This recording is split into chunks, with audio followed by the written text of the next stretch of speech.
and my adoptive parents split up about 8 years ago. I'd been low-key, hoping that they'd get back together all along, but then my dad brought her home. Not only was this woman not Mom, but she was also a total witch. I came home from school early one day to find a woman sitting on the couch in my living room. She smiled at me. Who are you?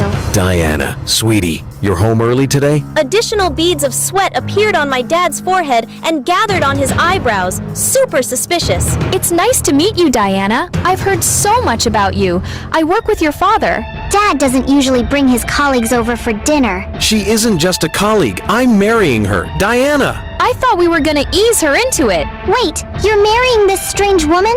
Are you serious? We'll discuss this over dinner. During the world's most freaking awkward dinner, I found out that my dad had met this woman about 3 months ago at a diner, of all places. She was sitting there all alone with a piece of pie, and he ordered her a coffee, and they got to talking, and then what unfolded was the most boring romance between two boring people ever. Their idea of a fun night is talking about the new drug formulas. My dad's company is working, and Justine's idea of an ideal date is accompanying Dad to those awful company dinners that are actually just normal work sessions in disguise, with 100% more steak than usual. I excused myself to my bedroom as soon as I could and picked up the phone to call Mom. I told her what happened and she became very quiet. I realized that my mom must still really have a thing for Dad. I described Justine, then telling Mom the things they told me about. I see.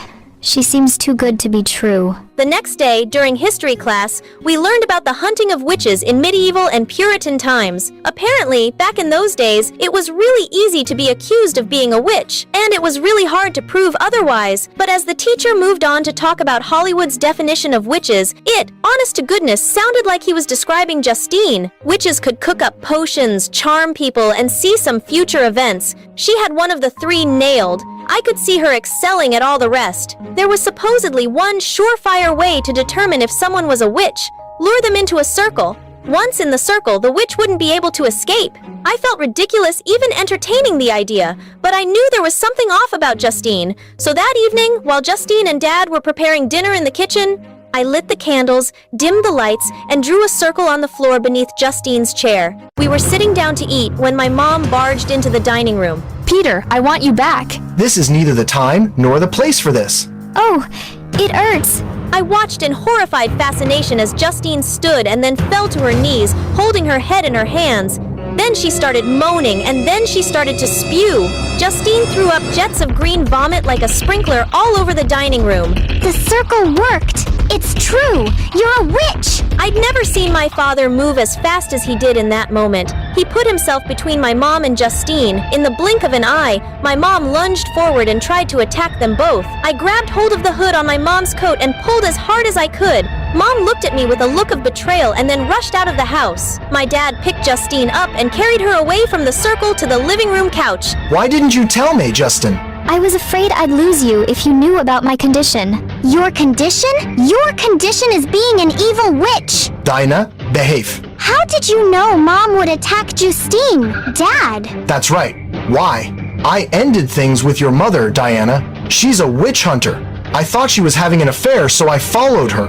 One night, I found her killing a witch in a dark alley. I just couldn't get past it. Justine, I want you to stay here with us. Now that Carrie knows about you, it's never going to be safe for you to be alone. But Dad, she's a witch. You defended her once. Can I count on you to do it again? Yeah, I guess so. That night, I told my teddy bear and doll all about the evening's events. I know they're not real, and I know it's a silly thing to do, but I always feel better after telling them about my day. And they're the toys I had even before I was adopted. I feel connect me to a past I can't remember, and I treasure that. However, this evening, when I got to the part about drawing the circle, Teddy looked disappointed in me. Come on, Teddy. Don't look at me like that. I needed to know, and it's not like I expected it to actually work. Now, are you gonna let me finish my story or not? Teddy chilled out a little bit, so I told them the rest. Dolly looked worried when she found out that I grabbed Mom's hood to stop her. It's okay, Dolly. She's my mom.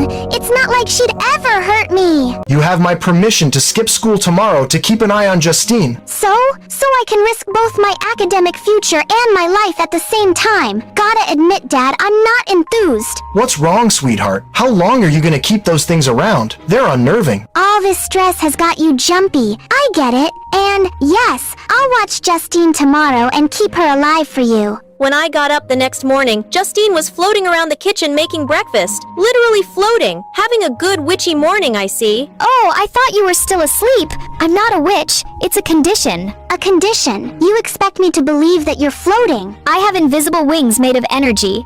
The circle you drew around me last night gave me a terrible case of vertigo. It'll be a couple of days before I can walk on the ground. But why'd you throw up? Green foam it, exorcist style. I had split pea soup for lunch. Ask your father. We'll probably never eat it again. Yeah, right. Well, since you've made up your mind about me, I might as well not hold back. At that point, the entire kitchen came alive with action in motion. The salt and pepper flew over to the stove and started seasoning things, while plates and bowls flew out of the cabinet and arranged themselves on the counter. Ingredients flew out of the fridge and arranged themselves. And at the center of it all was Justine. Why are you being so blatant about this? And why aren't you trying to convince me that you're not a witch, when clearly you totally are? It's the side effect from a drug. I took in a small percentage of the population. It changes our genetic structure. There is no cure. And let me guess, my dad's company made the drug, right? Yes, Peter knows why I sought him out now. I told him last night. That night, Justine was making dinner when I heard the sound of the front door's deadbolt unlocking itself. I put myself between Justine and the entrance to the kitchen. My mom and two uncles walked in fully armed. You won't stop me this time, Diana. That's why I brought reinforcements. She says it's a condition. And you believe that nonsense? A drug that makes someone wear black, eat only plants, levitate, projectile vomit, persuade people to do things they don't want to do, make objects move on their own. It's supposedly an energy thing. These are wicked people who need to be cleansed from society.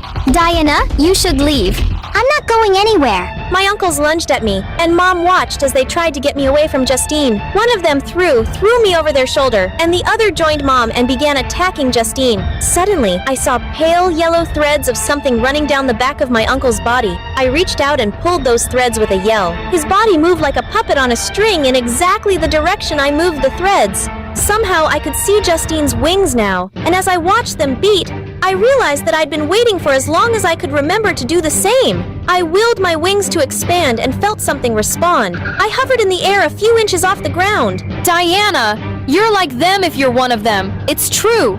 They haven't been lying. Mom was in front of me a second later. My uncles didn't stop. Suddenly, Teddy and Dolly came running in and attacked them both. Justine took advantage of the distraction and grabbed hold of their heads. You are getting sleepy. Very sleepy. Both men fell asleep.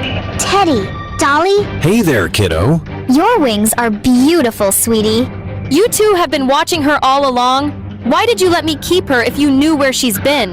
There was no place safer for Diana than with a witch hunter. Carrie. We knew the mutation would show itself eventually. With both parents having been exposed to the drug, it was only a matter of time. What? You two are my parents? We put some of our energy in your favorite toys so we could stay in touch with you. Tell Peter everything when he's back. We're counting on him. We're counting on you too, Carrie. It's too dangerous for us to stay, Con, now that we've exposed ourselves. Goodbye for now, Diana. Remember that we love you. A neighbor had called the police, and when they showed up, my mom told them everything about her witch hunter family. She and her family were arrested, but Mom escaped. Dad married Justine a couple months later. Shortly after, he revealed the truth about what the pharmaceutical company had been doing. I was Justine's maid of honor, and eventually I got used to my extra set of senses, but I missed my parents. I'd sit alone in my room with Teddy and Dolly in front of me, hoping that somehow my mom and dad would be there again. Suddenly, my phone lit up with a text from an unknown number. So yeah, my dad brought home a total winch, except she isn't. And in the end, my family didn't get smaller or more splintered by this change. Instead, it's actually bigger. And it's about to get bigger. Yet once we reach my birth parents, I guess what I learned is that I shouldn't judge people based on my preconceived notions because I could totally be wrong. Family is about love and acceptance, even when people are different. Take time to listen before you judge. This story is purely fictional. Do not try to copy any dangerous or violent actions. Hi.